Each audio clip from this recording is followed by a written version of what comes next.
sino más Ok. como amigos, ¿no? Muchos maestros dicen, no puedes ser amigo de tu alumno, ¿no? O sea, estoy de acuerdo en cierta manera, ¿no? Siempre tiene que haber un respeto. No somos cuates, no somos de que podemos relajear, no, pero sí puedes escuchar al alumno, ¿no? Y quedarme en las tardes, escucharlo, ver, pues que dormían en un cuarto de Fonden entre 5 o 6. Hola Jorge, ¿cómo estás? Un gusto poder tenerte como invitado en este capítulo del podcast. Para mí siempre es un gusto platicar contigo. Yo sé que tú y yo y mucha gente que nos escuche tal vez de la ciudad de donde vivimos saben que tenemos una amistad de años.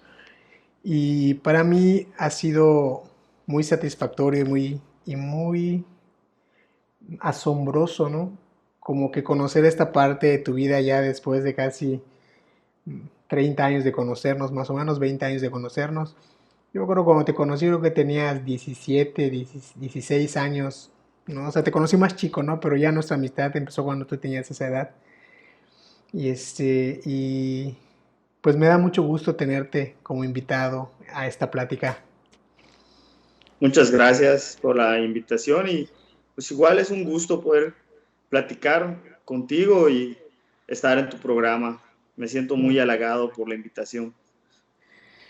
Y para mí siempre has tenido algo que me llama mucho la atención. Siempre has marcado una diferencia entre tú y los demás. Ah, tienes esa virtud de poderte distinguir dentro de una multitud, dentro de un grupo de gente, siempre te he podido distinguir. Y no hablo solamente de tu actitud o de cómo eres como persona, sino también de las ideas y de todo lo que puedes transmitir cuando platicas con alguien. Y fíjate que para mí es asombroso ver cómo, o sea, descubrir cómo a la larga, cuando elegiste una carrera, la carrera magisterial, no decidiste ser maestro. Y siempre he tenido la pregunta en mi cabeza, ¿qué es lo que te hizo decidir por la carrera magisterial? O sea, ¿qué te motivó a ser maestro? Pues en primer lugar, nací en una familia de maestros. Mi abuela paterna era maestra, de mis dos tías son maestras, mi papá es maestro. Entonces, el entorno en el que yo me desenvolvía, pues era del magisterio, ¿verdad? Sin embargo, eh, yo admiraba mucho a mi padre y escuchaba siempre, pues que muchos de sus alumnos, pues me decían, no, que tu papá es un excelente maestro. Y me llamaba la atención, ¿no? De que, sobre todo la clase que él impartía era de historia. Y de ahí me empecé a interesar por ser maestro. Pero eh, no fue nada más porque mi familia estuvo en el magisterio, porque tuve otras oportunidades, porque muchas veces tomamos una decisión porque no conocemos otras, o sea, otras pues, carreras o otras cosas, ¿no? Y nada más nos vamos por lo que conocemos. Yo tuve la oportunidad de pues, vivir en Monterrey y trabajé ahí en otra cosa que no tenía nada que ver con el magisterio, algo más relacionado con la computación. Y al momento de decidir, pues estaba entre ser maestro o dedicarme de lleno pues a la computación, ¿verdad? Y al final decidí ser maestro, porque el hecho de ser maestro te da la oportunidad de convivir con mucha gente y a mí me gusta pues ser una persona que conviva con la gente, de escuchar a la gente, de platicar con ella. Y del otro lado, la computación te hace más estar solitario, no sé si me explico, o sea, más enfocado en otras cosas, no te relacionas tanto. Y esa fue pues la decisión, ¿no? O sea, parte de mi familia y parte porque me gustaba la interacción que existe. Cuando eres maestro, hay esa interacción con mucha gente. Cuando tú estás en Monterrey, que tú ya ibas con la decisión de estudiar computación o informática, ¿O cómo vino a ti ese gusto de primero la computación? ¿Cómo es que te llamó la atención? Eh, Cuando llego a Monterrey, me inscribo en una escuela de computación que se llama ICM y me dan la oportunidad de trabajar en esa escuela, de estudiar y trabajar. Y al momento de estar trabajando en la escuela fue cuando me interesa la computación y me llamó mucho la computación. Y ahí estuve 2 años trabajando en esa escuela. Y al momento de... En Monterrey es muy diferente la educación de aquí. Aquí pasamos 3 años, dos, 2 años normales y el tercer año, pues como que siento que nos obligan a enfocarte a algo. No sé si te acuerdas que si agarrabas sociales, te ibas por cierta rama. Había una especialidad. Ajá, exactamente. Y en Monterrey es diferente. En Monterrey solo son 2 años la preparatoria y te hacen un examen y del examen, pues te dicen, no, mira, tú tienes tales habilidades y te podrías ir desarrollando por aquí.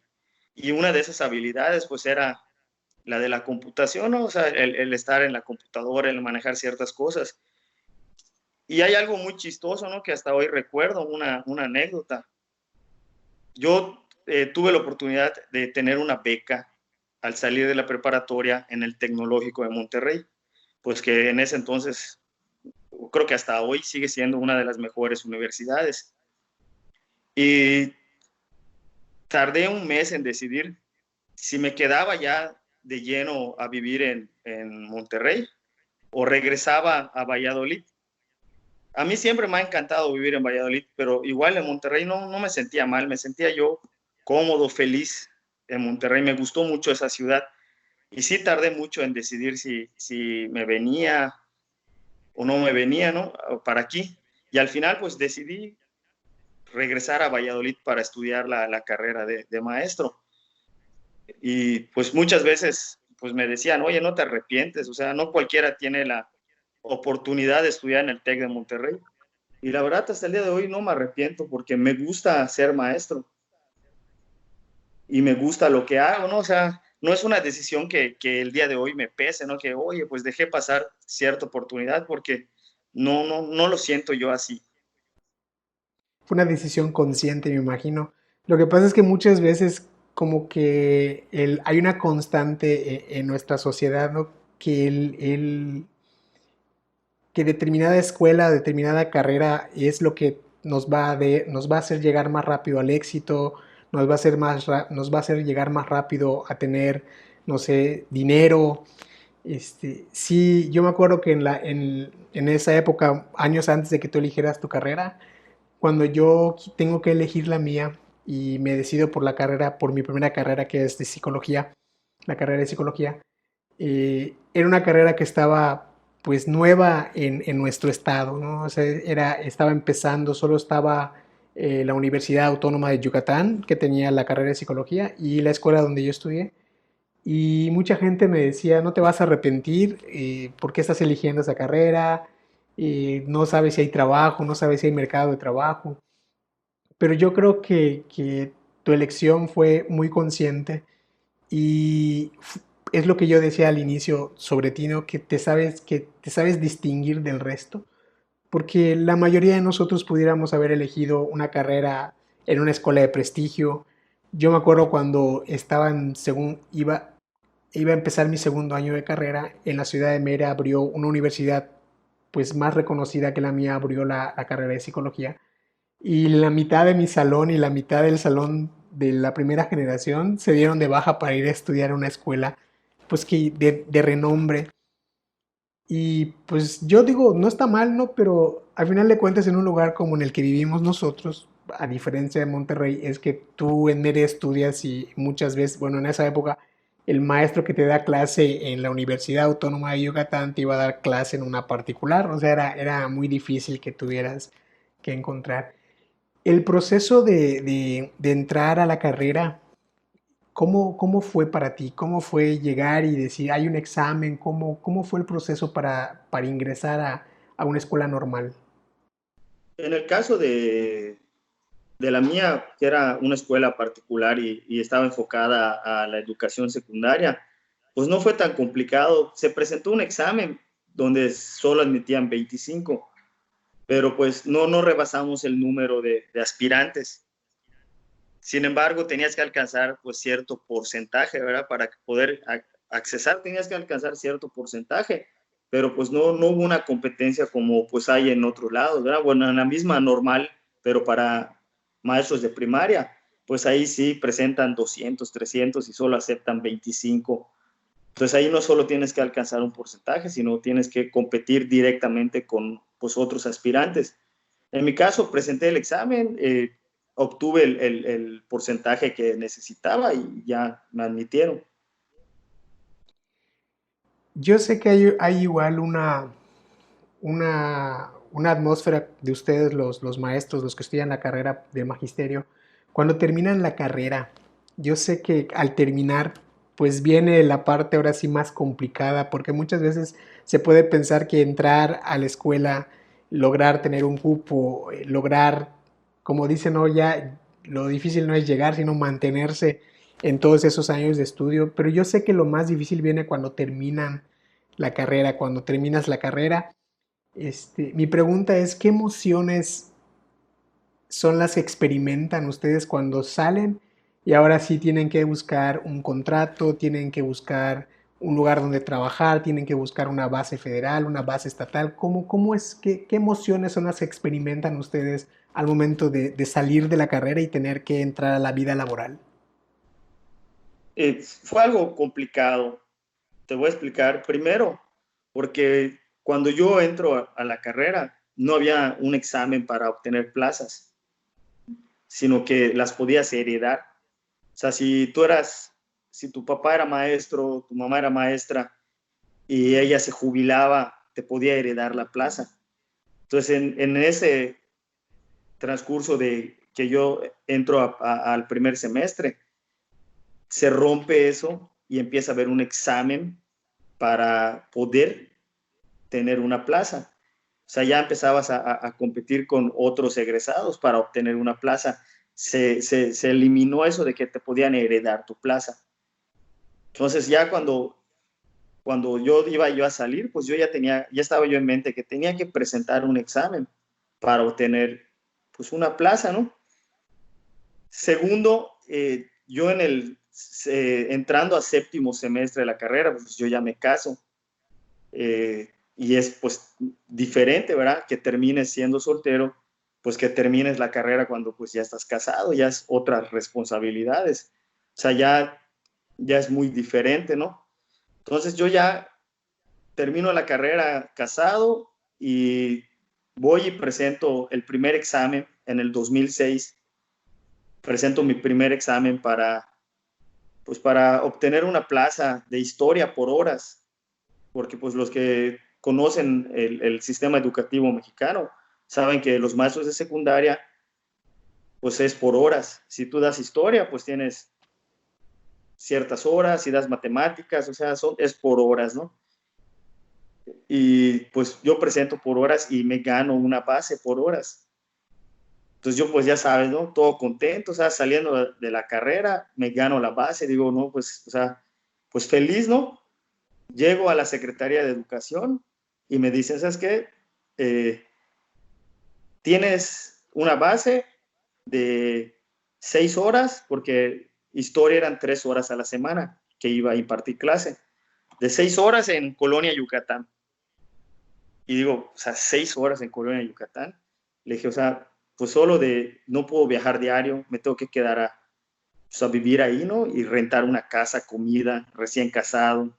Y le digo a la secretaria, no puedo agarrar esas 6 horas.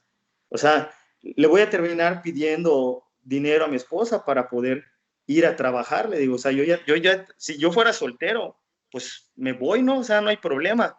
Pero casado, le digo, yo no las puedo agarrar. Y hasta se asustó la secretaria. Me dijo, ¿qué me estás dando a entender? ¿Que vas a renunciar a las horas? Sí, o sea, yo no las quiero. Pues tienes que firmar, me dice, que estás renunciando. Y tienes que entender que si las renuncias te van a castigar. O sea, no te van a dar ni siquiera trabajo más adelante porque pues tú estás renunciando a esas horas. Y le dije, pues no es que no me sirve en este momento eso, le digo, no, eso no me sirve. Lo que sí le agradezco, pues ya ves que hay personas que a veces te topas y te ayudan sin conocerte, ¿no? Y esa secretaria me dijo, mira, cada año que presentes te va a volver a pasar lo mismo. O sea, puede ser que el próximo año vuelvas a ganar y te van a volver a dar 6 horas y en otro lugar, o sea, no hay horas en Valladolid. Tienes que pasar 6, 7, 8, 10 años trabajando para que tú puedas estar en Valladolid. Y no creo que te puedas acercar muy pronto. Y me dijo, ¿por qué no te vas por la modalidad de telesecundaria? Ahí, cuando te vayas ahí, te vas a ir por 30 horas. Entonces, pues ya, pues va a ser redituable. Tú que ya estás casado, te conviene mejor irte por la modalidad de telesecundaria que estés picando piedra por horas, me dice. Y así lo hice, o sea, gracias a ese consejo que me dio esa persona. El siguiente año, en el 2007, presenté por telesecundaria. Y a pesar de quedar entre los primeros lugares, en ese entonces, pues los contratos se daban por política. Y pues yo ya casado tenía que trabajar y pues tuve que agarrar y trabajar de taxista. Trabajé de taxista 2007, 2008, 2009. O sea, esos 3 años presentaba, pero solo daban 5 o 6 horas de, 5 o 6, perdón, plazas de telesecundaria y presentábamos 1,200 personas. Y contratos, solo habían 100 contratos para esas personas. Y pues yo, a pesar de que quedaba entre los primeros 100, en ese entonces, pues te daban los contratos por medio de la política, no tenías que tener pues un allegado, un conocido, pues que te echara la mano, ¿no? Para poder acceder a un contrato. Una vez que te dieran tu primer contrato, o sea, ya con que trabajaras bien, cada año te lo iban renovando. Y fue hasta el 2009 que tuve la oportunidad de ya entrar de lleno a la educación, ¿no? Cuando me tocó mi primer contrato de telesecundaria en la comunidad de Mashcanú. Estuve 2 veces en Mashcanú y regresé, y ya de ahí me cambian a Valladolid.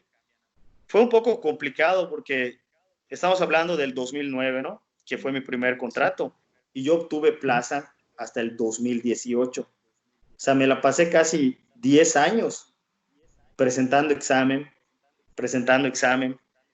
Y llegó un momento que, pues sí es cansado, ¿no? Porque sí te pones a pensar, ¿será que pues, esto es para mí? De contrato no haces antigüedad. O sea que si el día de mañana te quitan el contrato, o sea, no te van a dar una liquidación, ¿no? Sino que empiezas nuevamente de cero, ¿no? Me ayudaba que me gustaba mi trabajo y por eso me estuve quedando. Pero en el 2017 me preparé a conciencia para presentar ese examen. Me preparé así, o sea, muy consciente de lo que yo ya quería. Me la pasé estudiando todas las tardes por 4 meses. Y esa vez que fui a presentar en el 2017, yo dije, no, este es mi año. Este año me tiene que tocar porque, o sea, estoy preparado. Me sentí así todo el camino, ¿no? Con los compañeros que viajaba, pues ya sabes, haciéndonos preguntas y contestando yo todas. Dije, no, o sea, y hasta mis compañeros, oye, no has fallado ninguna. Y entonces yo decía, no, este es mi año. Presento, me siento muy bien y nos daban resultados al mes de presentar. Y voy, checo mis resultados y me decepciono porque quedé en el lugar número 20 y solo dieron 9 plazas. Y digo, o sea, caí en depresión porque, pues te juro que yo pensaba que, digo, o sea, este año tenía que ser, me preparé para que así fuera, ¿no? O sea, hice todo lo posible para que sucediera, ¿no? Pensar positivo, prepararme, todo, ¿no? Y no lo logré. Y yo ya tenía, en ese entonces, pues ya tenía yo 36 años. Ya había yo trabajado 8 años y si el día de mañana reprobara yo un examen o el día de mañana me dijeran, ¿sabes qué? Ya no tienes trabajo. Imagínate empezar en México a buscar un trabajo a los 36 años, con 2 hijas, con muchas complicaciones, ¿no? Lo que pues es llevar una familia, ¿no? Y le digo a mi esposa, no, ¿sabes qué? Ya no voy a presentar el próximo año. Tenía un conocido que estaba en Canadá, que le iba bien en Canadá y que me estaba animando, ¿no? A ir a trabajar a Canadá por 6 meses. Me decía, tú vente, trabaja acá 6 meses y te va a ir bien. Y claro, yo he decidido ya a irme a Canadá. Cuando, pues la verdad, mi esposa me dice, mira, vas a estar lejos, vas a estar, haz el último intento, que sea tu último, mira, si haces tu último intento y no lo logras, pues yo misma te digo, ¿sabes qué? Anda, busca otras opciones. Y presenté en el 2018. Y esa vez hice, yo soy, eh, tengo ciertas cábalas, ¿no? Y esa vez no dejé que me haga ninguna pregunta. Todo lo que hice esa vez, lo cambié todo. Pues llegó y la verdad, aunque me sentí que me fue bien, me preguntó mi esposa, ¿cómo te fue? No lo sé, creo que, no sé cómo me fue, o sea, no estoy seguro. Cambié todo, ¿no? Y esa vez no yo chequé mi resultado, le pedí a mi esposa que checara mi resultado y salgo en el lugar 6. Y ya nos dan, me toca ir en septiembre y nos dicen que pues que sí alcancé una plaza, que iban a ser 13 plazas. Y ya fue en el 2018, 9 años después, que logré tener una plaza de maestro de telesecundaria, ¿no? Y pues los que nos escuchan y son maestros de telesecundaria saben lo difícil que es esto, ¿no? Es complicado ser un maestro de telesecundaria porque son muy pocas bases y somos muchos los que presentamos. Imagínate que presenten 1,000 personas y nada más ocupen plaza 13 personas. Estamos hablando de un porcentaje muy corto, ¿no? Y tú sabes que en México sucede mucho eso. Por ejemplo, tú acabas de decir de psicología. Ahorita, solo en nuestra ciudad, las 3 universidades que hay en nuestra ciudad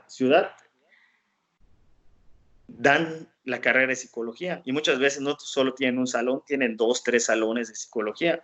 Las universidades de Mérida, todas dan la carrera de psicología.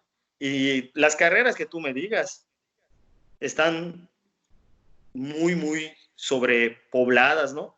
Y los trabajos pues son pocos, ¿no? O sea, parte de lo que yo pasé, te puedo apostar que pues la mayoría pasa por esa situación. Sí, sí, esa era la esencia de la pregunta, porque muchas veces sentimos que llegamos a una edad donde ya no es nuestra edad para intentar algo. Como tú dices, ¿no? Uno puede, a veces como que sentimos que ya es nuestro año, nuestro día, y de repente se nos cruza una adversidad y empezamos como que a intentar claudicar. Y yo creo que todos los seres humanos tenemos un día en nuestra vida donde decimos ya, esto ya es suficiente, ya lo intenté, sentí que di lo mejor y son pocas las personas, somos pocos los que podemos decir, bueno, va, sentí que fue mi mejor año, pero lo voy a intentar una vez más. Yo siempre he dicho algo sobre mi persona, a mí me preguntan cuando voy a hacer algo, y cuánto tiempo vas a tardar en lograrlo. Y digo, no sé, yo muy pocas veces he logrado las cosas a la primera, pero eso me ha enseñado a que después de una primera no voy a decir tan fácil, ok, ya no voy a poder.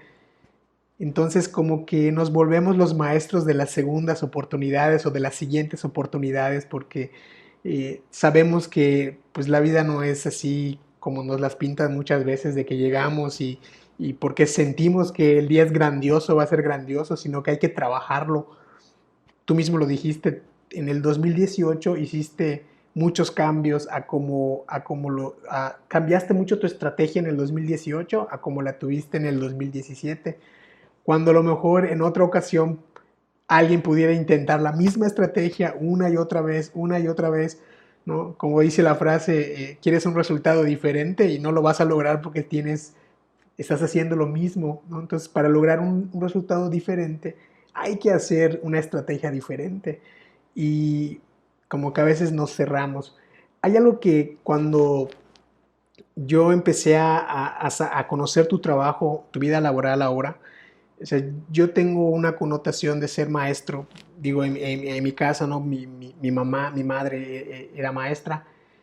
Y pues yo crecí, la mayoría de nosotros crecemos frente a muchos maestros, pasamos mucho más tiempo en la escuela que en la casa durante unos buenos años de nuestra vida. Y yo tenía una connotación de maestro de que fue cambiando al pasar los años y como tú bien dices, ¿no? Cuando salí de aquí, salí de la ciudad de Valladolid porque en mi época no había otra manera de estudiar una carrera que la que yo quería que fuera en la capital, ¿no? En la ciudad de Mérida. Pero este, en la universidad mi concepto de maestro, de enseñanza, alumno, maestro, cambió.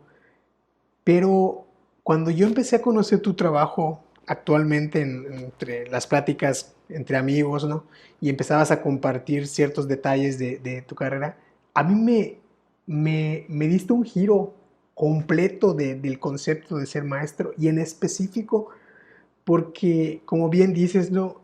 Ser maestro de telesecundaria sí es como que un compromiso diferente a ser un maestro de primaria. No es que uno sea más importante que el otro. Yo sé que los maestros de primaria también tienen su manera de darle giro al concepto y de definirlo diferente, de hacernos ver las cosas que no vemos.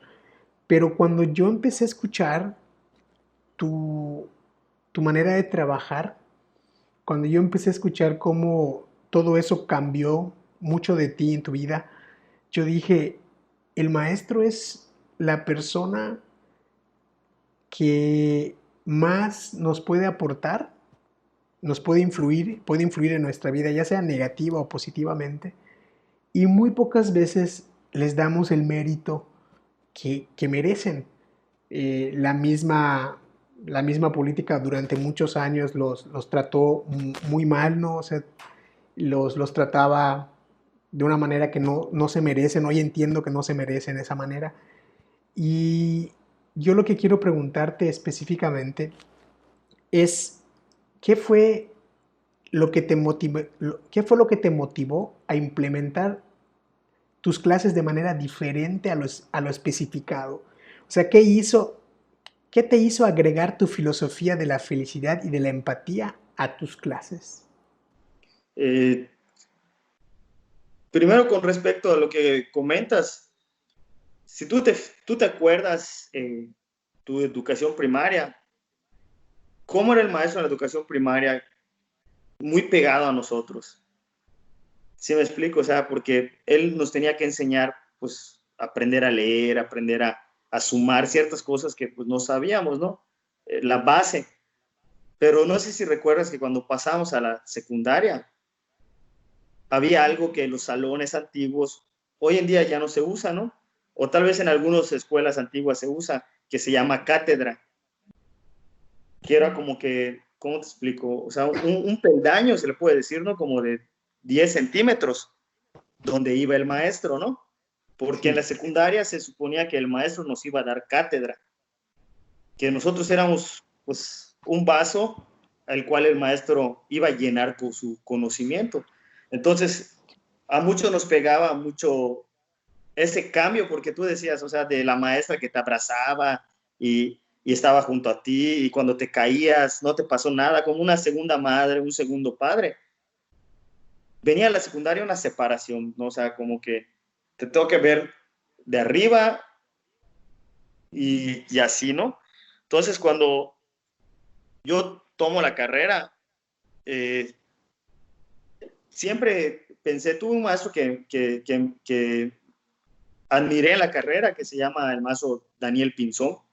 Los que estudiaron en la normal superior lo han de conocer, que me enseñó muchas cosas, ¿no? O sea, más que las cosas, porque te puedo decir, y tú lo sabes, y esto es en la carrera de todos, ¿eh? En tus 4 años de carrera no aprendes mucho de lo que aprendes cuando ya estás frente a un grupo, ¿no? O sea, te pude haber yo leído 7, 8 libros de cómo manejar un grupo, cómo ser líder, pero al momento de enfrentarse a la realidad, a 20, 25 alumnos, ¿no? Con diferente carácter. O sea, esa teoría no sirve. Me explico, sirve mucho la experiencia. Y Entonces ese maestro pues me ayudó mucho en eso, ¿no? Y siempre me decía, Jorge, cuando estés frente a grupo, trata de ser el maestro que te hubiese gustado tener cuando estabas en la secundaria. No seas ese maestro que decías, ay, nos toca tal maestro, que pase rápido a la hora. No, no. Sé ese maestro que te gustaba, ¿no? Que te decías, no, no, o sea, yo quiero entrar a esa hora. Yo quiero estar esos 50 minutos con ese maestro porque es algo especial, ¿no? Y pues yo me enfoqué en eso, ¿no? De ser ese maestro que, pues que yo hubiese, a mí me hubiese gustado tener cuando yo era alumno, ¿no? Eso fue lo primero. Lo segundo, pues ya trabajando, los que somos maestros de telesecundaria trabajamos en un medio rural, ¿no? Y lo primero que me enfrento, pues es el lenguaje. La mayoría de los que damos clases en telesecundaria los damos en comunidades maya hablantes. Entonces ahí hay una barrera, ¿no? O sea, no es lo mismo hablar 100% español que tener una combinación de dos lenguas. Entonces, lo que a mí me entendí fue que yo no me gusta el inglés. Estudié inglés por moda y luego por necesidad que estudié una maestría y necesitabas inglés, ¿no? Y, y comparaba y hacía la comparación. Qué difícil para mí es estudiar en inglés. O sea, si no conoces las palabras, si no un término que no conozcas, algo que no, puedes perder el sentido de toda una oración o puede cambiar toda la oración. Entonces yo decía, lo mismo le pasa a mis alumnos. No es que no tengan las habilidades o la capaces somos todos, ¿no? Pero, o sea, que no tengan, no es que no tengan la habilidad, es que nacieron hablando maya, con sus familiares hablan maya y tienen que estudiar en una lengua que no dominan al 100%. Y más que el español es una lengua muy amplia, donde hay muchos sinónimos, hay muchas, o sea, muchas palabras, ¿no? Que desconocemos. Es muy amplio el español. Entonces yo me ponía en esa comparación, ¿no? O sea, ¿cómo sufrí cuando tuve que aprender a estudiar en inglés ciertas cosas de la maestría? Y cómo me costaba. Y no es que no tuviera yo la habilidad, sino que el inglés me era o sea, me era muy difícil. Lo mismo pasa con estas comunidades. O sea, el hecho de que saben las cosas, ¿no? Entonces, una de las cosas que me funcionó es tener siempre un alumno traductor. Mira, ¿sabes qué? ¿Sabes el tema? Sí. No me lo digas en español. Tú dilo en maya. Tus compañeros te van a entender en maya. Y a mí me lo traduce uno de tus compañeros. Así de sencillo. Y así lo usaba. O sea, si puedes, lo que puedas decir en español, dilo. Y cuando no busques las palabras adecuadas para expresarte en español, exprésate en maya. Y algún alumno, pues me lo traduce. No pasa nada. Eso me ayudó mucho porque, pues, me facilitaba el trabajo. Y muchas veces los maestros decimos, no, no, es que le tengo que enseñar español. No, o sea, el español lo va a aprender cuando tenga que ir a algún trabajo y tenga que hablar español, lo va a aprender. Lo va a aprender poco a poco. Así como el que no sabía nada de inglés y cuando tuvo la necesidad de hablar inglés, pues lo aprendió, ¿no? El chiste es que él aprenda a expresarse, sea la lengua que sea. Esa es otra. Y pues la tercera, que tiene que ver más con lo emocional, que muchas veces los maestros, antes me enfocaba mucho en enseñarle conocimientos al alumno, ¿no? O sea, que él se llenara de conocimientos porque pensaba que pues esa era la manera de facilitar su vida. Pero cuando en el 2014 me cambian a una comunidad que está lejos de Valladolid, yo estaba trabajando en Xoquempich, me quedaba cerca, podía yo viajar diario y me cambian a Tusic, que está a 130 kilómetros de Valladolid. Pues me tuve que ir a vivir a Tizimín y de Tizimín viajar diario a Tusic. Entonces, pues ya no tengo yo por ejemplo, de Xoquempich, terminaba y vámonos, porque tenía que llegar a Pisté y de Pisté agarrar camión para llegar aquí, para estar con mi familia, ¿no? Y ahí pues ya no tenía yo la prisa de llegar a mi casa, porque pues no me esperaba nadie en mi casa. Vivía yo con mis suegros, pero pues cada quien tenía su vida, o sea, yo no tenía que llegar a mi casa, ver a mi esposa, comer con mi esposa, platicar con mis hijas, sino que no tenía yo esa prisa, ¿no? Y muchas veces me invitaban a comer los alumnos, iba a su casa y el conocer su casa, el conocer su entorno, su contexto, el quedarme, me quedaba a veces hasta las 6, 7, ¿no? Jugando con ellos en las tardes, platicando, pero ya no platicando como alumno maestro, ¿no? Sino más como amigos, ¿no? Muchos maestros dicen, no puedes ser amigo de tu alumno, ¿no? O sea, estoy de acuerdo en cierta manera, ¿no? Siempre tiene que haber un respeto. No somos cuates, no somos de que podemos relajear, no, pero sí puedes escuchar al alumno, ¿no? Y quedarme en las tardes, escucharlo, ver, pues que dormían en un cuarto de fondén entre 5 o 6, que muchos de ellos eran los mayores y tenían que cuidar a sus hermanitos, ayudar a sus hermanitos, pues me abrió un panorama de decir, oye, a este alumno, pues yo no entendía por qué no hacía la tarea. Y siempre yo le cuestionaba, oye, ¿por qué no hiciste la tarea? Si tu único trabajo es estudiar y no, en la ciudad o en la vida que nosotros llevamos, nuestro único trabajo era estudiar, pero para ellos no. Tienen que ir al campo a ayudar a sus papás, tienen que cuidar a sus hermanitos, llegar a hacer labores del hogar y después realizar su tarea, ¿no? Y muchas veces, o sea, ellos sabían que al llegar a su casa, pues era llegar a comer e irse al terreno con su papá. O la niña llegar a su casa y su mamá tenía que salir a ver ciertas cosas y darle de comer al hermanito, lavar trastes, tortear, ayudar. O sea, no eran adolescentes, ¿no? Sino que ya en su casa eran adultos y adolescentes eran en la escuela nada más. Y la escuela era un escape para ellos. Entonces yo como maestro me dije, oye, los voy a tener 5 horas aquí y fastidiándolos que, por ejemplo, la regla general para realizar una ecuación. Y le digo, ¿para qué le va a servir la regla general?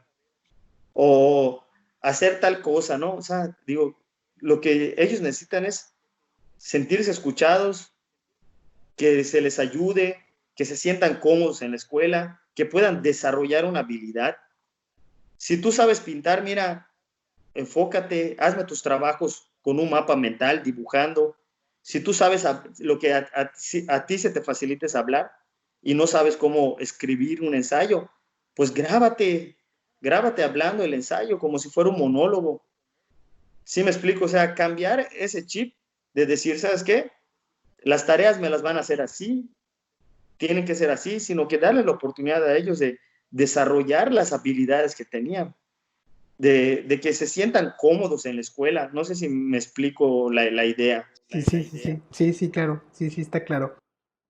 Sí, porque lo que estoy entendiendo es que a lo mejor no era como dices, cruzar esa línea de faltar el respeto de alumno-maestro, sino más bien crear un vínculo con ellos, un vínculo donde incluías lo emocional, donde tú incluyes lo emocional, ¿no? Porque bien dices, hay cosas que en la escuela parecerían ser necesarias, pero en nuestro entorno es así, en un entorno, en el entorno de una comunidad rural es diferente. Y ahí como que Mira, te escucho. mira, te lo pongo cuando estaba yo en una escuela, éramos 2 maestros nada más. Y dijimos, mira, vamos a llevar a los alumnos a la feria de Ismaquil. Y me dice el director, oye, Jorge, es mucha responsabilidad. Vamos a pensar positivo, le digo, o sea, vamos a trabajar para concientizarlos, hablar con ellos, reunir, hablar con los papás, o sea, y echarnos la responsabilidad y que ellos visiten la feria de Ismaquil. Y me sorprendió que, o sea, cómo ver su cara al llegar a la feria. O sea, wow, o sea, para ellos era una feria así súper grande, me explico. Y nunca habían visto, y nos tocó entrar al show de los delfines que hacían en ese entonces. No sé si te acuerdas que en la feria de Ismaquil hay un Sí, show sí. de delfines. Y entramos y, maestro, o sea, su cara, y yo decía, pues yo he venido a esta feria cada año y al show ni entro porque digo, o sea, no, o sea, y entendí que, o sea, para lo que para mí era algo normal, para ellos era algo extraordinario. Entonces es cuando te cae el 20 de decir, o sea, ¿por qué las cosas ya las vemos cotidianamente? Les perdemos el valor, me explico. Y ver su cara de los muchachos que lo veían por primera vez, pues dije, oye, pues tienes razón. Yo la primera vez que que fui al centenario y vi una jirafa que no conocía y la conocía nada más en un cuento o en algo y verla en vivo, decías, o sea, también tuve esa cara, ¿no? Y es cuando me di cuenta que muchas veces perdemos el enfoque de lo que realmente es importante, ¿no? Mira, la regla general, te puedo apostar que a mis alumnos hoy ni saben de lo que les estoy hablando cuando les digo una regla general, pero si les digo, ¿te acuerdas cuando fuimos a Ismaquil? Me van a decir, maestro, fue la mejor experiencia que tuve durante toda mi educación secundaria, ¿sí me explico? Entonces decidí, pues cambiar, ¿no? Que cada año llevar a conocer a los alumnos a los lugares. Por ejemplo, ahorita que estoy en Osoitú, los llevamos a las Coloradas. Hicimos todo lo posible para llevar a las Coloradas y muchos de ellos conocieron por primera vez el mar. Entonces, para una gente como nosotros que tú dices, o sea, pues tengo la dicha de ir cada vacaciones. Y yo decía, muchas veces venía yo a las vacaciones y qué flojera meterme al mar. O sea, no, me prefiero estar en mi hamaca, ¿no? Y ver la emoción que ellos tienen de tocar el agua, de probarle, decir, maestro, de verdad que está salada el agua, o sea, entonces eso vas diciendo, ¿no? O sea, desperdiciamos nuestro tiempo, desperdiciamos muchas cosas porque pensamos que las tenemos ahí a la mano, porque tenemos la oportunidad y muchas veces personas que no tienen la oportunidad, que cuando les llega esa oportunidad, que dicen, o sea, jamás pensé llegar aquí, no sé si me explico. Sí, sí, Entonces, sí, sí. esa es la idea que pues yo tengo, ¿no? O sea, que hacer que la escuela para los alumnos sea una experiencia de vida, o sea, no una experiencia de que eh, sé despejar una ecuación, ¿no? O sea, sino que sea una experiencia de vida, ¿me explico? Sí. Yo hace un rato venía pensando precisamente sobre la capacidad de asombro, cómo nosotros nos vamos habituando, porque como dices, perdemos el enfoque, desvalorizamos las experiencias de vida y empezamos a darle valor a lo material, a obtener, a acumular, a, no sé, como que al entorno, ¿no? A lo externo. Y yo pensaba muy seriamente que cuando perdemos la capacidad de asombro, estamos perdiendo la capacidad de vivir, porque esa experiencia de vida de la que tú hablas es precisamente la que se basa en eso, en poder asombrarme de algo.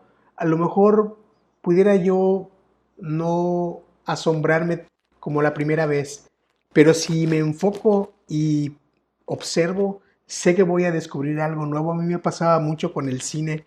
No, tú y yo tenemos un amigo en común, ¿no? Fabricio Aguilar, que le gustaba ir al cine y yo prácticamente lo conocí en el cine, ¿no? Porque nos topábamos muy constante en las mismas películas.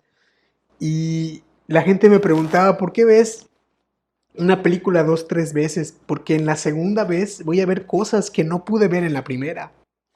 Y en la tercera vez voy a ver cosas que no vi en la segunda y en la primera, pero no solamente voy a ver, sino que mis sentidos van a estar más alerta a otras cosas, me voy a enfocar a algo diferente, voy a entender algo diferente, voy a comprender algo que a lo mejor en las primeras veces no comprendí,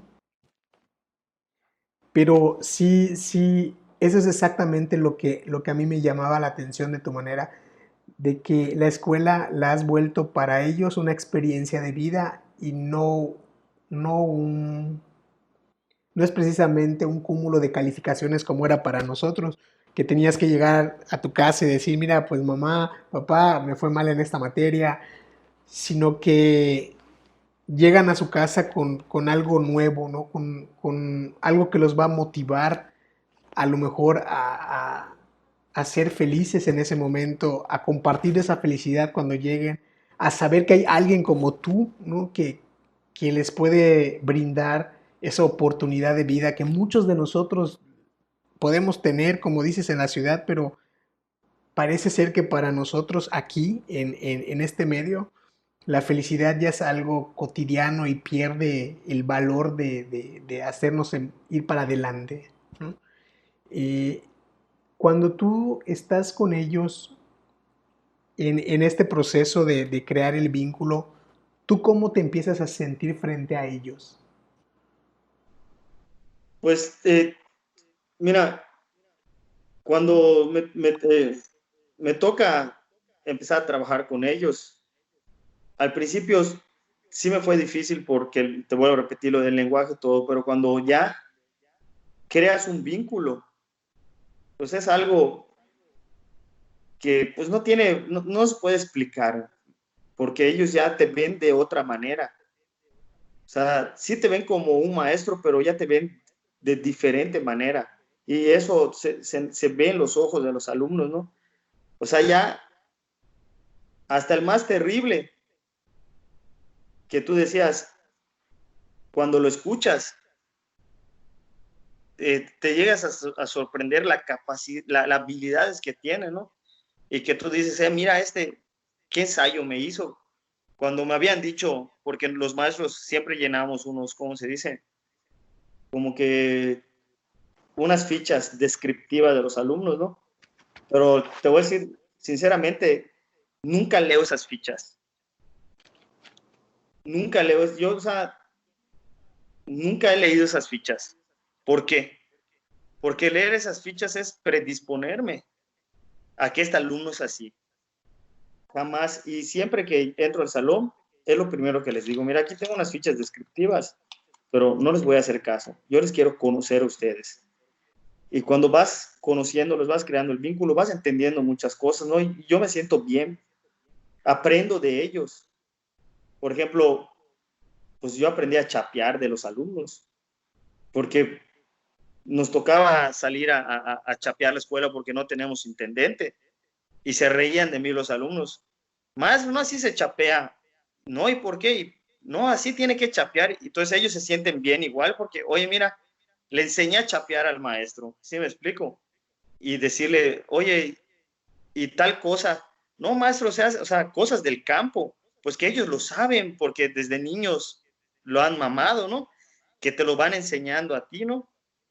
Entonces, ellos, la mayoría son apicultores y yo llevé esa materia en la secundaria, ¿no? Cuando les empiezo a hablar de apicultura, más sí sabe, maestro, así lo hacemos nosotros, o sea, se sienten identificados, o sea, yo sé lo mismo que el maestro sabe, ¿sí me explico? Sí. Entonces se siente bien porque pues tú puedes aprender no sé si has visto la película de Un Buen Año, No, no la he visto. ¿no te suena?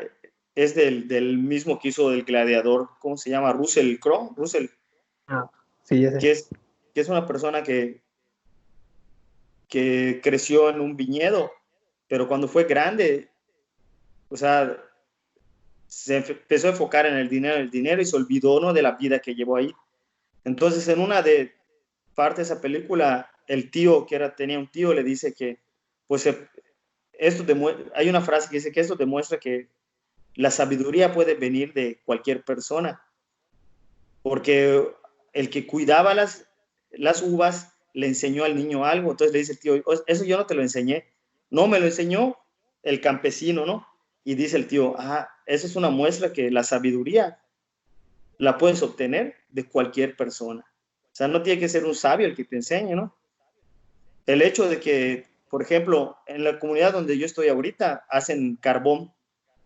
Y yo en mi vida había visto cómo se hace el carbón, ¿no? O sea, sí utilizo el carbón, pero nunca no sabía el proceso que lleva a hacer un carbón, ¿no? y el que los niños me lo platiquen, me lo digan y no, mire maestro, mire, aquí están haciendo el carbón y que me enseñen cómo se saca el carbón, pues estás aprendiendo algo que no sabías, ¿no? Y que para mí es interesante. Y el aprender eso y el que ellos me enseñen eso, pues se crea un vínculo que es muy importante, ¿no? Que el muchacho sepa que también te puede enseñar cosas. O sea, nosotros podemos aprender de nuestros alumnos. Y muchas veces como maestros perdemos el piso, o sea, pensamos que como somos los maestros, o sea, no vamos a aprender nada de ellos, ¿no? Y al contrario, o sea, podemos aprender muchas cosas. Sí, eso que dices es bonito porque no es... la sabiduría siempre viene de muchos lugares, de mucha gente. Eh, a veces no sabemos mirar, se nos olvida cómo mirar de dónde viene la sabiduría. Se, tú rompes esa barrera que además del idioma, tienes también la barrera de la edad, ¿no? De que el adolescente es la etapa en la secundaria más o menos donde todo empieza a revolverse en nuestra cabeza, quién soy, qué quiero,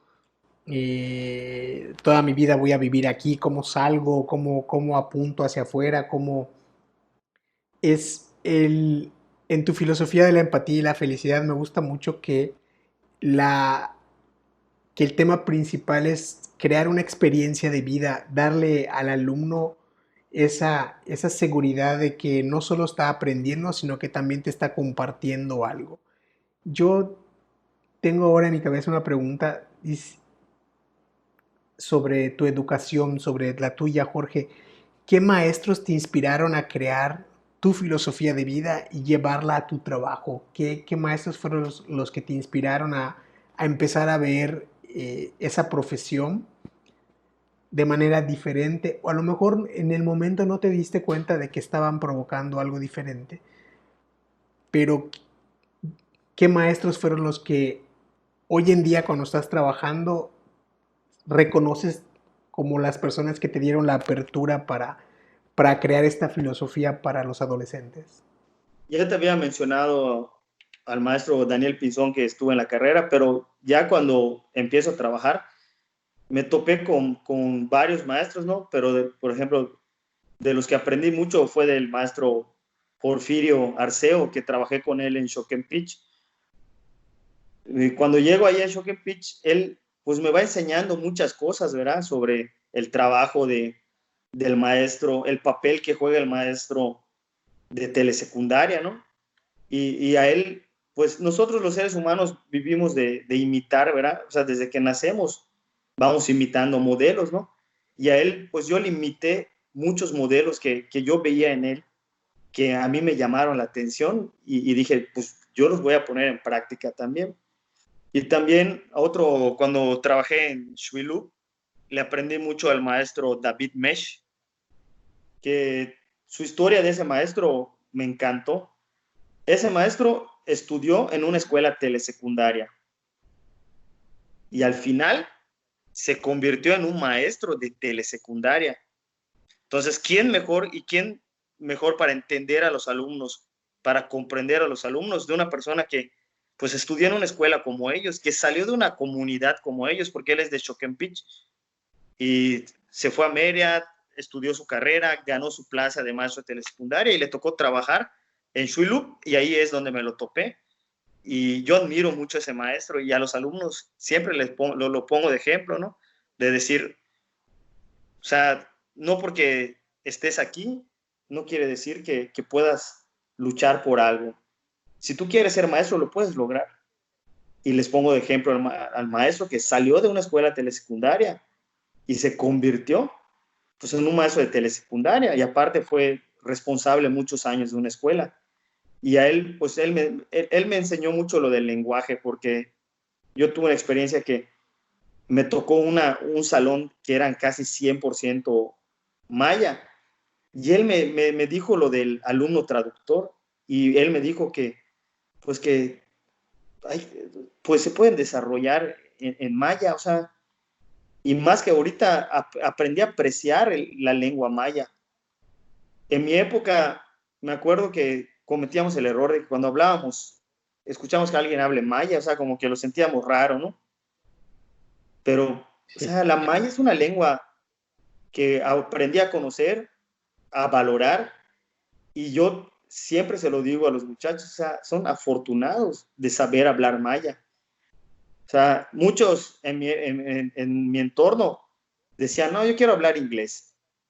Y yo ahorita te puedo decir que prefiero 1000 veces aprender la lengua maya, que he estudiado ciertas clases de lengua maya, que el inglés. O sea, a mí me encanta la lengua maya. Entonces, a ese maestro le aprendí eso, ¿no? De que el alumno tiene que saber llevar sus raíces, ¿me explico? Saber de dónde es, de dónde salió y no ponerle límites, ¿no? Porque muchas veces cometíamos el error de decir, no, o sea, estoy trabajando en una comunidad y voy a usar lo más fácil. Y él me decía, no, Jorge, tú tienes que exigirle al alumno, así sea de una comunidad pequeña, tú tienes que exigirle al alumno que él te puede sorprender cuando a tal persona tú le exiges y no le pones límites hasta dónde puede llegar. Y tengo una experiencia, ¿no? En que trabajé en telesecundaria, cada año hacen un examen de Olimpiadas de Matemáticas, ¿ya? Okay. Y en muchas escuelas donde trabajé, me tocó que los alumnos pasaban fases que hasta, por ejemplo, en Valladolid, alumnos de la técnica, de la federal, hasta de escuelas particulares como el Hispano, el siglo XXI, se quedaba. En Choquempich tuvimos una alumna, dos alumnas que quedaron entre las primeras 100 en el estado. Estamos hablando de 100 alumnos de la Olimpiada de Matemáticas entre escuelas particulares, escuelas públicas que tienen su maestro de matemáticas, que es por horas, y nosotros de escuela secundaria, y tuvimos dos alumnas que quedaron entre los primeros 100. En Xuilup tuvimos un alumno que a los 3 años quedó en los primeros 100. Y así hay historias de alumnos en Popolá, la última escuela, una alumna que se llama Diana, que quedó entre los primeros 100. Entonces tú dices, o sea, no tienen límites. Los límites se los ponemos nosotros, ¿no? Que a veces no valoramos, ¿no? O sea, o somos muy clasicistas, es la palabra, ¿no? O sea, Yucatán es un estado muy clasicista. No sé si estés de acuerdo, ¿no? Pero, o sea, yo tengo esa imagen de que somos muy clasicistas, ¿no? Y hay que romper esos paradigmas, o sea, hay que aprender a valorar las cosas. Pensamos que si tu hijo estudia en una escuela privada, o sea, va a alcanzar un buen nivel. Y como yo le digo, o sea, puede alcanzar el nivel en la escuela que sea, o sea, en una escuela secundaria tienen un buen nivel académico. Sí, la mayoría de nosotros, de nuestras generaciones, nos hicimos en escuelas públicas, nos hicimos no había, no gozábamos no teníamos en nuestra ciudad escuelas particulares. Yo estoy muy de acuerdo contigo en sí, desgraciadamente somos un estado donde todavía hay esas miradas por clases, por nombres de prestigio, por cosas que tienen mejor fama que otras. Eso es muy real. Este, el hecho de lograr romper límites en una persona es la mejor cosa que podemos heredar porque hay un hecho que también es real, que la persona encargada de educar en casa, en la escuela, son las personas que forman nuestros límites, que forman no solo nuestros límites, que nos pueden instituir miedos, que nos pueden instituir maneras de ver la vida sin esperanza, sin valor, porque lo aprendemos en casa y lo refuerzan en la escuela. No, no es algo que pase en todos los lugares, ni todos los maestros hacen eso. No, no a eso es a lo que voy. A lo que me refiero es que necesitamos estar conscientes de que la persona que educa siempre va a influir en instituir un miedo o en instituir un valor que te haga ir más ahí del miedo, ¿no? En decirte tú puedes, vamos a chingarle, puedes salir. Y eso es algo que llena cuando yo siempre digo, cuando el tema es la felicidad, cuando el tema es la empatía, cuando el tema es cualquier habilidad o cualidad de nuestra naturaleza humana, siempre digo que el camino a la felicidad es nuestra atención. Dependiendo de dónde pongamos nuestra atención, es la felicidad que vamos a ir obteniendo. Pero la única herramienta que la atención tiene es la conciencia. Y tú dijiste algo desde el inicio, cuando te preparaste en el 2018, te preparaste con ciertas reservas, cambiaste tu estrategia, pero estabas consciente de tu preparación. Desde el 2017 empezaste una preparación a conciencia. Entonces, yo creo que ese fue el camino por el cual tú empezaste a descubrir ese tipo de filosofía con tus alumnos, porque la atención en ti mismo siempre va a enfocarte a llevar un mejor camino para alcanzar un atributo como como la felicidad, como la libertad. Y yo me gustaría saber qué es lo que tus alumnos han inspirado en ti. Ya me has dicho ahora que te han enseñado a hacer muchas cosas básicas para ellos que para nosotros nos asombran. Yo nunca he visto cómo se hace un carbón, nunca he sabido cómo puedo hacer para, para chapear, para cortar el césped, no, yo lo hago a mi entender y son cosas que pues nosotros también necesitamos saber. ¿Qué es lo que qué es lo más grande que han inspirado tus alumnos en general en tu vida? Lo que más me ha inspirado es que no necesitamos mucho para ser felices. No necesitamos gran cosa para ser felices. Nosotros somos los que pensamos que necesitamos grandes cosas para ser felices, hablando de lo material, de todo eso, ¿no? Y no es verdad. Te voy a poner un ejemplo sencillo.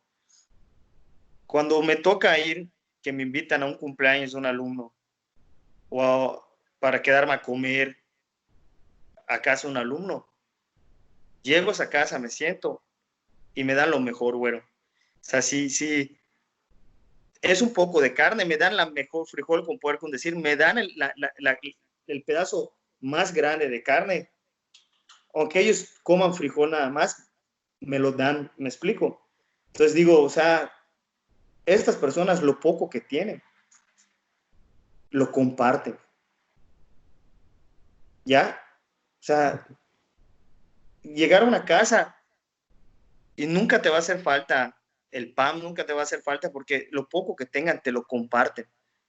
Y te lo comparte con mucho amor y con mucho cariño. Y a veces tú ves la vida de ahorita, ¿no? Esas personas las que tienen más, son las que menos dan. Las que pudieran hacer más felices o pudieran ayudar a más gente porque pues tienen más, son las que menos quieren compartir. Y llegar a una comunidad y que te compartan lo poco que tienen y de corazón, tú dices, o sea, wow, o sea, me inspira a valorar que esas personas saben apreciar los pequeños detalles los que hacen esta vida. Entonces, muchas veces me decía una persona, no es que es difícil ser feliz aquí, ¿no? Le digo, o sea, tú no cabes aquí, pero aquí es muy fácil ser feliz. No tienes internet, no tienes cosas que te distraigan. O sea, un anochecer, una noche de octubre en una comunidad es bellísimo. O sea, no tienes luz que te impidan ver las estrellas, el silencio, el canto de los animales. Entonces, ¿qué me inspiraron a aprender a valorar esas cosas? O sea, aprender a valorar realmente las cosas que son realmente importantes. No sé si me explico. O Sí, sea, sí, sí, lo sí. verdaderamente importante. O sea, porque una televisión es un distractor, el Facebook es un distractor. Y muchas veces, por ejemplo, nos ha pasado de que 2 horas en el Face, pues nada más para ver la vida de los demás, para enterarnos de la vida de los demás, o sea, para estar, y en esas 2 horas pude haber hecho otras cosas de provecho y las desperdicié o enganchándonos en discusiones inútiles, ¿no? Defendiendo cosas que pues no, la gente no entiende a veces, ¿no? Y estar en una comunidad, ahí es paz y tranquilidad. O sea, realmente la gente sale a platicar todavía, los niños juegan en el parque, como cuando jugábamos tú y yo cuando éramos niños, me explico, con nuestros vecinos, con nuestros primos. Eh, la gente ve los atardeceres, puede ver las estrellas fugaces, o sea, pueden hacer muchas cosas en las comunidades que nosotros acá en la ciudad, pues ya perdimos de vista, que ya no las tenemos como cosas importantes, ¿no? Y eso me inspira a los alumnos, que ellos todavía tienen esa esencia de lo que pues muchos añoramos, ¿no? Que este nuevo tipo de vida nos ha hecho perder de vista. Sí, sí, hay algo que siempre tú y yo sabemos qué tan importante es compartir, ¿no? Porque mucho de nuestra estabilidad emocional hace años empezó bajo ese concepto, ¿no? Compartir, ayudar, o sea, extender la mano para quien nos pida ayuda, compartir para poder pasar una dádiva que se nos regaló. Y todo eso que aprendiste antes de llegar a las comunidades y a esa parte laboral de tu vida, yo creo que fue lo que empezó a formar en tu espíritu, en tus ganas de aportar, de ayudar. Yo creo que ahí empezó a formarse o empezó a tomar fuerza eh, este, esta idea tuya de proyectar la imagen del maestro de una manera diferente. Yo sé que en cada generación tiene mentes muy grandes y maravillosas, tiene grandes pensadores, y la mayoría, si nosotros nos vamos a la historia, tú no me vas a dejar mentir, es maestros de historia, en Latinoamérica la mayoría de los grandes pensadores, de las personas que cambiaron no solo el sistema educativo, sino que también cambiaron, liberaron y le dieron libertad a más de un país, ¿no? Muchos de ellos fueron maestros, empezaron trabajando en comunidades, ya tenían una historia previa y yo considero que esa parte tuya de llevar un despertar espiritual contigo desde hace años, de llevar esa parte emocional y esa parte humana contigo, es lo que le dio fuerza y le dio salida, ¿no? Lo que tú decías, te rompió los límites de todo lo que aprendiste para poder tener el valor de marcar una diferencia con gente que, pues, aparentemente no conocemos, pero cómo nos hacen conocernos a nosotros mismos, ¿no? Esos alumnos tuyos de telesecundaria, esos jovencitos, son los maravillosos seres extraños que no conocemos al 100%, pero cómo hacen que nosotros mismos empecemos a tener conciencia de saber quiénes somos, cómo vivo, porque hoy por hoy yo puedo garantizar que tú eres una persona que sabes quién eres, que es algo que no vas a dejar de averiguar, no lo vas a ir descubriendo, pero ya tienes esa conciencia porque tienes la noción y el canal, estás abierto de canal para ayudar y para aportar. Ya para... ¿Te Sí, acuerdas te escucho. de se me fue el nombre ahorita, pero es una película de Matt Damon con Mentes brillantes, mente brillante. la persona que interpreta a Matt Damon. Era una persona súper inteligente, pero que no tenía una salud emocional, ¿no? Hasta que llega, creo que era el psicólogo que hace el papel, Robbie Williams, ¿no? Que lo enfoca, ¿no? Entonces yo, eh, Hablaste de Fabricio Aguilar, ¿no? Y él siempre decía que en las películas podemos aprender muchas cosas, ¿no? Mucho. Y esa Sí. película es eso, ¿no? O sea, ¿de qué te sirve tener una inteligencia? ¿De qué te sirve ser una persona superdotada si no tienes salud emocional? No vas a saber enfocar esa inteligencia. Entonces, yo pienso, o sea, yo prefiero tener personas felices, personas que se desarrollen felices, que aprendan a apreciar la vida, que buenos matemáticos. Porque puedes tener un buen matemático, pero puedes ser una persona corrupta, puedes ser una persona que no aprecia la vida, ¿me explico? O sea, y es eso. La gente, ahorita en este mundo no necesitamos gente feliz, gente que aprenda a ser feliz. Y sobre todo en Yucatán, que hablamos de el estado que es primer lugar en suicidios, ¿no? Entonces, aquí qué tienes que enfocar, y es lo que quieren los alumnos, que sean felices. Una persona que es feliz va a encontrar su camino. Y le digo muchas veces, te pongo algo sencillo, las herramientas están para utilizarlas, ¿no? Entonces, ¿de qué me sirve a mí una persona que me rece las tablas, un decir, o que me sepa ciertas cosas? Pues cuando él, si trabaja de cajero, pues va a tener una calculadora y el mismo programa, pues le va a arrojar todos esos resultados, ¿no? O sea, sí es importante, pero hay cosas más importantes que es la salud mental. Eso es muy importante, que a veces los maestros se nos van, ¿no? Por llenar de conocimiento, se nos olvida que estamos trabajando con seres humanos y que su salud mental es muy importante. O sea, para mí es Y, más importante. y eso que dices es ahora la epidemia, ¿no? Que estamos viviendo, la contingencia, nos hace ver la manera en cómo este virus se desenvuelve, cómo vuelve vulnerable a cierta parte de nuestra sociedad, ¿no? Es cómo ha cambiado la manera de ver la educación, que yo creo que ahora cuando se reestructure todo, ya no solo vamos a hablar de un plan, de enseñar en las escuelas a los niños, o sea, desde la infancia, cómo se debe comer, o sea, ya no solo se va, no, esta educación nueva, en la nueva normalidad, no solo se va a enfocar en la alimentación sana, sino que también te puedo apostar que va a tomar ese camino que tú has tomado desde hace años, ¿no? De procurar una salud emocional para poder motivar y para poder inspirar y para que cada quien encuentre un motivo en la vida, un sentido en la vida. Dicen que no hay vida más trágica que la que no encuentra un sentido en el mundo, ¿no? Y yo creo que por allá va la nueva normalidad.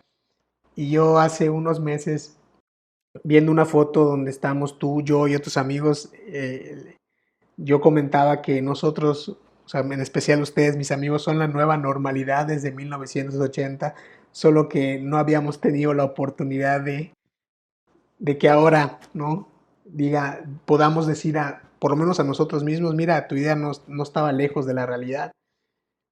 Somos personas que estamos haciendo mucho para una sociedad desde hace muchos años. Claro que nos tomó más tiempo que a otros a lo mejor. Y hay algo que yo le pregunto a las que estoy acostumbrando a preguntar a las personas que invito, porque a mí me gusta conocer y me gusta, no sé, a lo mejor hay más gente que como yo que nos escucha, que quiere conocer cómo se construyó Jorge, cómo se construyó en ti esa filosofía de la felicidad y la empatía para transmitirle a los jóvenes. Porque hablas de llegar a una comunidad, empezar a entenderlos por las cosas que tú mismo has vivido, no perder el suelo, no perderte de que, o sea, no llegar a dar la cátedra, sino llegar a dar un vínculo como los maestros de primaria lo hacían en nuestra época. Una de las primeras preguntas para poder entender más de esta genialidad que tienes para dar clase es, ¿cuál es tu autor? O sea, ¿qué autor ha influido en tu vida y de qué forma lo ha hecho? Eh,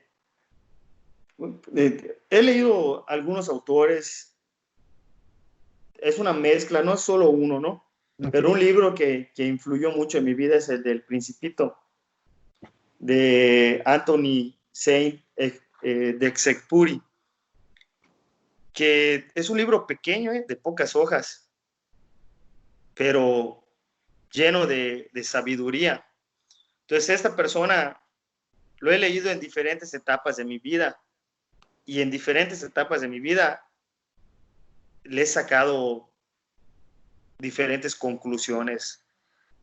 La última fue que yo no le había prestado, mayormente le prestamos atención a las frases pues ya no conocidas, como que lo esencial es invisible a los ojos, como que tú eres la, lo de la rosa, que tú eres única por el tiempo que te dediqué, que la amistad, ¿no? Del zorro, ¿no? Pero hay una pequeña que se me había ido y hace como un año que lo volví a leer, que dice, solo hay que pedir a cada uno lo que cada uno puede dar. ¿Ya?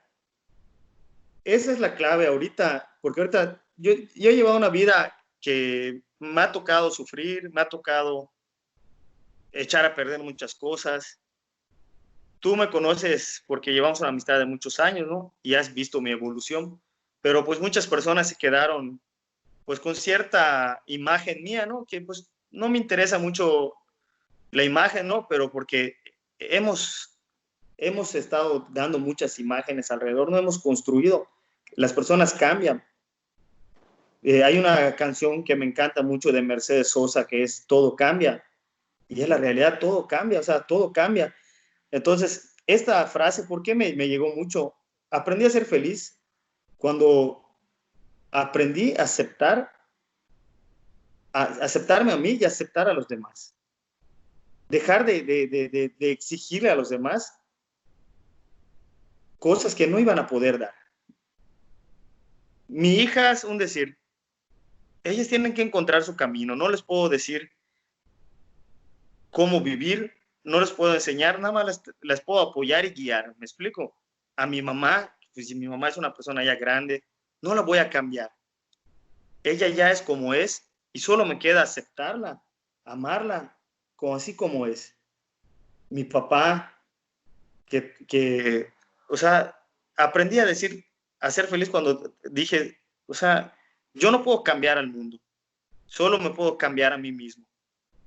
O sea, y esto lo aprendí en el Principito, ¿no? O sea, yo no le puedo exigir a las personas cosas que no pueden dar.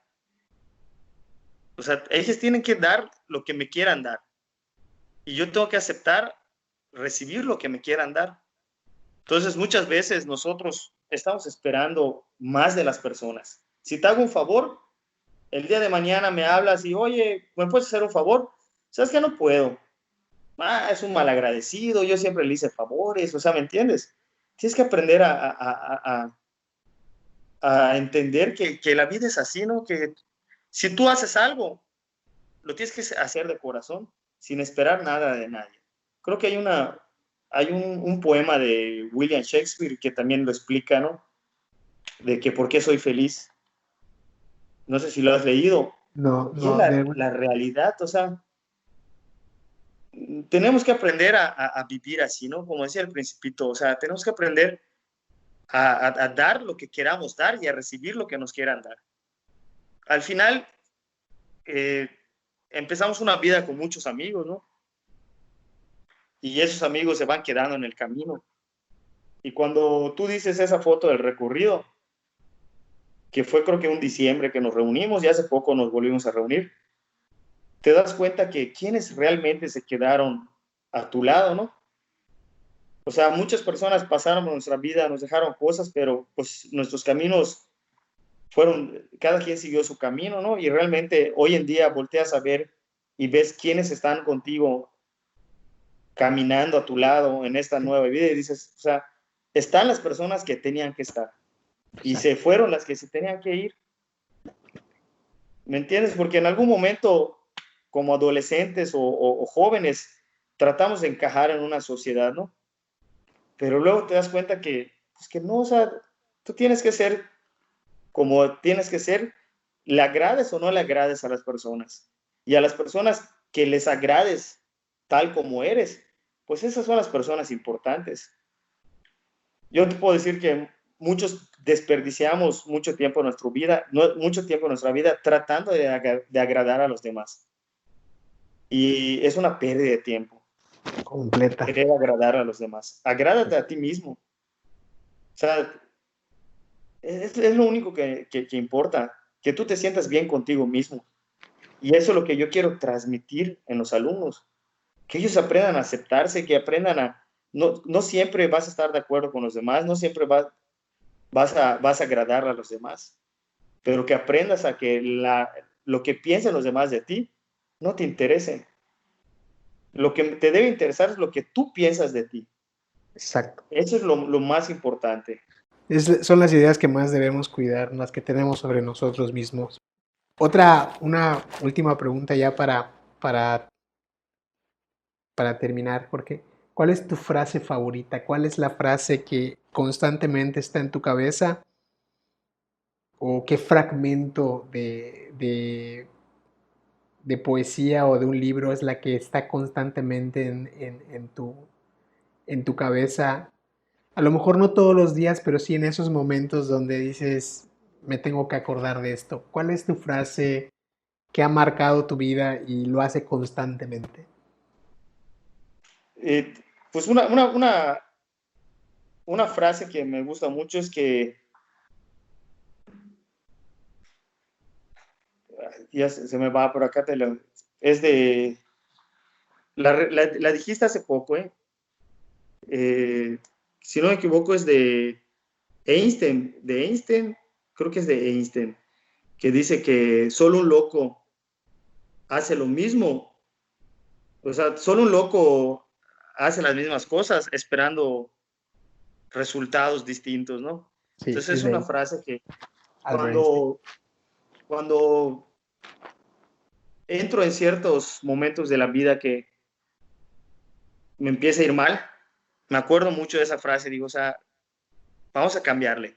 Me está yendo mal porque hay que cambiarle, hay que cambiar la manera de que estamos haciendo las cosas. Entonces, o sea, muchas veces nos volvemos necios o tercos, ¿no? Que queremos seguir en lo mismo y no nos damos cuenta que hay que cambiar las cosas. Hay que cambiar. O sea, si quiero hacer algo distinto, tú ahorita estás haciendo algo distinto. Estás cambiando las cosas, me explico. Estás siendo distinto a los demás, haciendo las cosas de diferente manera y vas a obtener diferentes resultados. Puedes ser un youtuber, puedes ser los influencers que dan contenido estúpido, ¿no? Que tú dices, bueno, los conozco porque pues ahorita mis hijas nacieron en esta época de los influencers, ¿no? Y a veces lo respeto, ¿no? Pero le digo, o sea, ¿qué le ven a estas personas? Un Luisito Comunica, hay una muchacha que sale en TikToks también, ¿cómo se llama? No me acuerdo, se me fue el nombre que la siguen mis hijas y todo eso, y tú dices, ah, no comunican nada, ¿no? Entonces tú estás haciendo diferentes cosas, ¿no? O sea, tratando de comunicar algo diferente, poniéndole contenido a tu vida, Sí, poniéndole contenido a lo que hacemos, ¿no? Y lo estás haciendo no porque quieras ser famoso, sino porque quieres inspirar de cierta manera, inspirar a una nueva generación a ver la vida de diferente manera. O sea, y eso es lo importante, ¿no? O sea, nosotros hemos platicado en muchas etapas de nuestra vida y hemos coincidido en lo mismo, que nosotros tenemos que hacer lo que nos gusta hacer y ser felices haciendo lo que nos gusta. Y no nos interesa si nos acepta o no nos acepta, ¿no? O sea, eso lo aprendí de Fabricio Aguilar, toda su vida nunca encajó y de ahí aprendí que no hay que ser parte del rebaño. O sea, porque si tú puedes ser alguien, tú puedes ser el que maneja el rebaño, o sea, ¿para qué vas a ser parte del rebaño? Parte sí. de los borregos, ¿no? Si tú puedes ser el pastor. De hecho, perdón, y sí, parte de este proyecto es ir ahí, ¿no? Una vida, mostrar una vida normal, buscar a esas personas que para el resto son seres humanos comunes, pero que en un punto ya están haciendo, o hace años que vienen haciendo cosas extraordinarias. El, la idea de este proyecto es que la gente pueda encontrar su propio camino escuchando la historia de la gente que conozco que está haciendo cosas importantes. Muchas veces cuando hay gente con esta idea, con este tipo de proyectos, está buscando gente que ya haya logrado ser famosa, como tú dices, no tener, no sé, a lo mejor 15 20 libros escritos y que estén firmando autógrafos en librerías. Y a mí siempre me ha cautivado mucho la persona en su proceso, la persona que ha hecho muchas cosas y la gente no lo voltea a ver o pasa desapercibido porque pues no es famoso, porque pensamos muchas veces, hay una constante, te digo, en la sociedad donde se puede confundir la fama con la felicidad, la riqueza con la felicidad.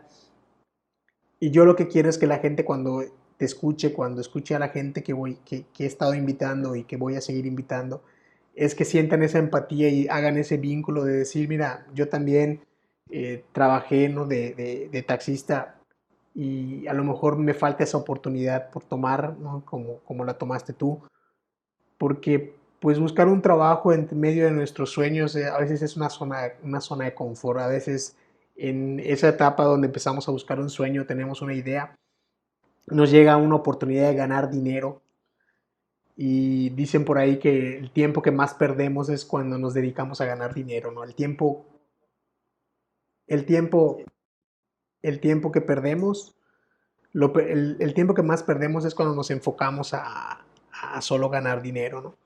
No, Y mira, fíjate que hablas de esto, no es que confunden el éxito, ¿me explico? Y, bueno, a mi manera lo confunden porque pues para ellos puede ser diferente, ¿no? Para mí, yo soy una persona exitosa. ¿Por qué tengo éxito en la vida? Porque encontré una pareja que me ayuda y me apoya en lo que yo hago, ¿no? Que está de acuerdo con mi tipo de vida, que está de acuerdo con la manera en la que yo me desenvuelvo, ¿no? Eh, para muchas personas el éxito es alcanzar fama, fortuna o tener cierta posición económica. Y para mí, mi éxito ha sido poder llegar a mi casa, platicar con mi esposa, estar con mis hijas. Es para mí, yo soy una persona exitosa por eso, me explico. Porque muchas veces rompemos nuestra relación porque la persona que tenemos a nuestro lado no, no es que no nos apoye, sino que piensa que construir ciertas cosas se hacen de la noche a la mañana y es muy complicado. sí, Yo pasé momentos muy difíciles económicamente y claro que me pude ir por otro lado, me explico, pero decidí quedarme donde estoy porque es lo que me gusta, ¿no? No estoy buscando ser millonario, estoy buscando ser feliz. O sea, si yo hubiese buscado ser millonario, no estaría yo siendo maestro, porque un maestro muy difícilmente llega a ser millonario. Somos empleados de gobierno, somos, al menos que te vuelvas empresario, que hay personas, por ejemplo, su papá de Fabricio Aguilar, que salió de la nada un maestro y de ahí construyó una universidad, ¿no? Que no está peleado con eso igual, ¿no? Pero mayormente, la mayoría de las personas, o sea, vivimos eh, cómodamente, ¿no? No somos millonarios, pero vivimos cómodamente. Tu mamá es maestra, ¿no? Y lo has de saber.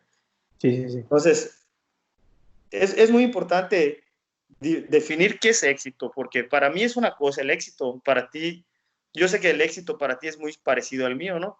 Pero pues puede ser que ante las personas, pues yo no sea exitoso porque vivo en una casa de fraccionamiento, porque tengo un carro así viejito, ¿no? Porque ando en una moto vieja, ¿no? O no soy exitoso porque, pues, porque no estoy en un BMW, porque, ¿me entiendes? O sea, pero pues es otro tipo de éxito, me explico. Cada quien busca ser feliz de diferentes maneras. Sí, Puede ser que para unas personas ser feliz es viajar por el mundo y es respetable, pero que tú digas, o sea, yo quiero viajar por el mundo porque eso me hace feliz, pero no que tú leas en el Face, no, pues que debes de llenarte de recuerdos, o sea, viaja, haz esto y te pones a viajar, güey, y estás viajando y estás buscando esa foto en Folbosch y llegas a la hamaca donde está esa foto y te acuestas, te toma la foto y qué pedo, es todo. O sea, creo que se veía mejor en la publicación, ¿no? O te vas a cierto lugar, ¿no? A imitar una foto que viste en el Face, porque veías a la persona sonriendo, llegas, te toma la foto y qué onda, no es todo.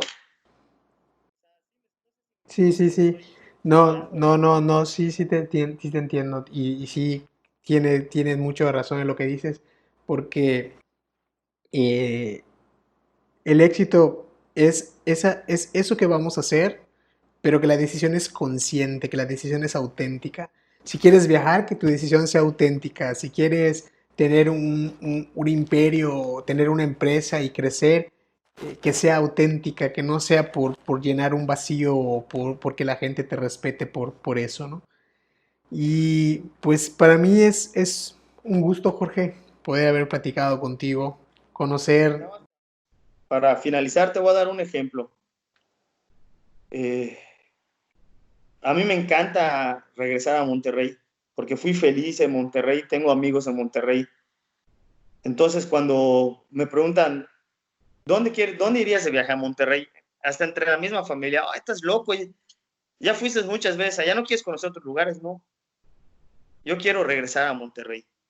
¿Sí me explico? Porque, Sí, sí, o sí, sí. sea, tú me puedes decir, ¿por qué no vas al Chepe? No me interesa ir al Chepe, no me interesa ir a Europa, porque mi hermana vive en Europa y he tenido la oportunidad, no, no me interesa. Yo prefiero mil veces regresar a Monterrey porque me encanta Monterrey, me explico. Y así puede ser que tú te guste ir a Holbox y cada vez que te, oye, pero está Cozumel, está Isla Mujer, no. Yo soy, yo soy feliz ahí, ¿no? Entonces, eso es importante, Definitivo. que aprendamos a hacer, o sea, no lo que nos digan los demás, sino lo que nos hace feliz a nosotros. Exacto. Y como dicen, ¿no? Uno siempre vuelve a los lugares donde fue feliz. O sea, Así es. pues para mí es un gusto, Jorge. Muy agradecido de la plática, muy agradecido de que hayas aceptado la invitación y que nos hayas compartido mucho de ti, ¿no? De esa filosofía que tienes frente a los alumnos, llena de empatía, llena de vínculos de felicidad, ¿no? Espero que pues no sea la última charla que tengamos por este medio y podamos volver a tener más adelante. Muchas gracias. Hoy me llenas la noche de muchas cosas. Tú sabes que a veces en la plática, lejos de tratar de enseñar algo o de dejar algo, siempre nos llevamos, ¿no? Más de lo que pensamos. Y para mí platicar contigo siempre es así. Pues ha sido un gusto. Muchas gracias.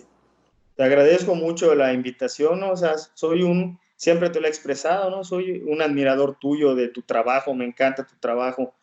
Y pues Gracias. quiero finalizar, ¿no? Con la frase de un amigo nuestro en común, ¿no? Que se llama Arnoldo, que siempre dice arriba los corazones, ¿no? Hasta arriba. Buenas noches, Jorge, y Así es. muchas gracias. Muchas gracias por la invitación, güero.